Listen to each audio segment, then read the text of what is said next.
আপনারা দেখছেন বার্তা এক নজর। ফের মদের আসরে শুটআউট মালদায়, গুলিবিদ্ধ এক। ফের মদের আসরে শুটআউট মালদায়, গুলিবিদ্ধ হলেন অসীম মণ্ডল নামের এক ব্যক্তি। বর্তমানে তিনি মালদা শহর অঞ্চলে এক নার্সিংহোমে চিকিৎসাধীন। বন্দুকের বাট দিয়ে মাথায় আঘাত করা হয়েছে বিকাশ মণ্ডল নামে আরও একজনকে। অসীমের ভাই চিরঞ্জিত মণ্ডল জানিয়েছে, বৃহস্পতিবার কাজ সেরে অসীম এবং বিকাশ বাড়ি ফিরছিলেন।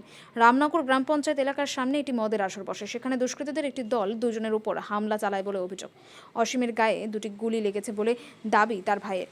বিকাশকে বন্দুকের বাট দিয়ে মাথায় ৩-৪ জায়গায় আঘাত করা হয়েছে। ঘটনা তদন্ত করেছে পুলিশ। মালদায় বারবার এমন ঘটনায় নিরাপত্তা নিয়েও প্রশ্ন উঠতে শুরু করেছে সাধারণের মধ্যে। ঘটনা বলতে অসীম মণ্ডল আর বিকাশ মণ্ডল ওরা বাড়ি ফিরছিল। ওই সময় একটা রামনগর বাজারের অঞ্চলের পঞ্চায়েত যেটা আছে, রামনগর গ্রাম পঞ্চায়েত, তার সামনে একটা মদের কাউন্টার আছে। সেখানে অনেকে মদ খায়। ওখান থেকে ওরা বাড়ি ফিরছিল, ওরা দিয়ে আসছিল। দিয়ে আসার সময় একটা ৬-৭ জনের গ্যাং, সেটা আখন্দপুর অঞ্চলে হামেশা সবসময় ঘুরে বেড়ায়। সেই গ্যাংয়েরই ৬-৭ জন ছিল। সেই ৬-৭ জন ধরে একজনকে গুলি করেছে, একজনের মাথায় বন্দুক দিয়ে আঘাত করেছে। দিয়ে একজনের গুলি এখনও বেরিয়েছে কিনা সেটা বলতে পারছি না আমি। সে ডক্টর বললো এখন অবস্থা খুব সিরিয়াস। আর এরা প্রতিদিনই এরকম করে বেড়ায়। আর আমাদের যেটা থানা আছে, থানার পুলিশ প্রশাসনও জানে এই ব্যাপারটা। সেটা ওরাও কোনো অ্যাকশন নিচ্ছে না। আমি চাই যাতে এবার যেন অ্যাকশনটা নেওয়া হোক। যার গুলি লেগেছে স্যার কে হলো আপনার? সেটা আমার দাদা হলো অসীম মণ্ডল। আর যেটা মাথায় আঘাত করেছে বন্দুক দিয়ে, সেটা আমার মামা হলো বিকাশ মণ্ডল। কেন মারলো? এরা তো জমিতে চাষবাস করে খেটে খায়। এরা তো কোনো রাজনীতির সাথে বা কিছুর সাথে যুক্ত নেই। আর সেটা এলাকাবাসীও জানে এরা রাজনীতির সাথে যুক্ত নেই। তবে এদের উপরে এই মানে অন্যায়টা কেন করলো সেটাই আমার পুলিশ প্রশাসনের কাছে।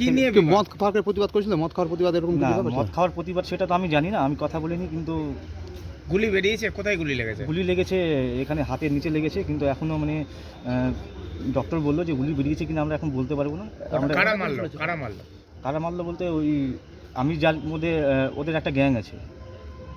কি নাম ওদের? ওরা সব একটা অরুণ মণ্ডল নামে একটা গ্যাং আছে। অরুণ বলে ওদেরই সব ওরই সব ছেলে পুলে এগুলো। গুলি মেরেছেটা কে?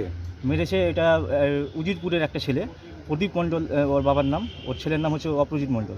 ওখানে কি মদের দোকান আছে কি? হ্যাঁ, মদের দোকানে ওখানে মদ বিক্রি হয়। আর ওরা বিজেপি পার্টির সাথে যুক্ত। পুলিশ কি জানে? পুলিশকে জানিয়েছ? পুলিশকে জানিয়েছি, পুলিশ আমাকে ফোন করেছে। গন্ডগোলটা কি নিয়ে? গন্ডগোলটা সেটাই তো বলতে পারছি না। গন্ডগোলটা কী নিয়ে সেটাই বলতে পারছি না।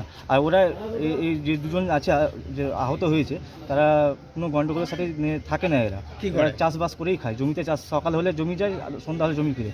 প্রতিদিন বাজার যায়, জমিতে বেগুন চাষ করে, সবজি চাষ করে। এরা এইসব করে খায়। কি মারলো? কেন মারলো কিছু স্পষ্ট নয়। কটা গুলি চলেছিল? কী মারলো বলতে কি, হয়তো এটা যখন যাকে পারে এরকম করেই বেড়ায়। এটা আমাদের আখন্দপুর অঞ্চলে এরকম ঘটনা এর আগে অনেকবার ঘটেছে, আপনারা হয়তো খবর পেয়েছেন। কি নাম? আমার নাম চিরঞ্জিত মণ্ডল। কটা গুলি চলেছে?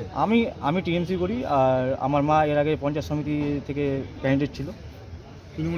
হ্যাঁ। পুলিশকে ফোন করেছি। পুলিশ আমাকে বললো যে আমরা অ্যারেস্ট করে নিয়েছি আসামির নামগুলো, কিন্তু আমরা কনফার্ম করতে চাই। যারা মেরে তারা কোন দল করে? তারা বিজেপি করে, কিছু কিছু লোক কংগ্রেস করে। এরা আগে বিজেপি করতে, এখন কংগ্রেস করে। আপনার নাম? চিরঞ্জিত মণ্ডল।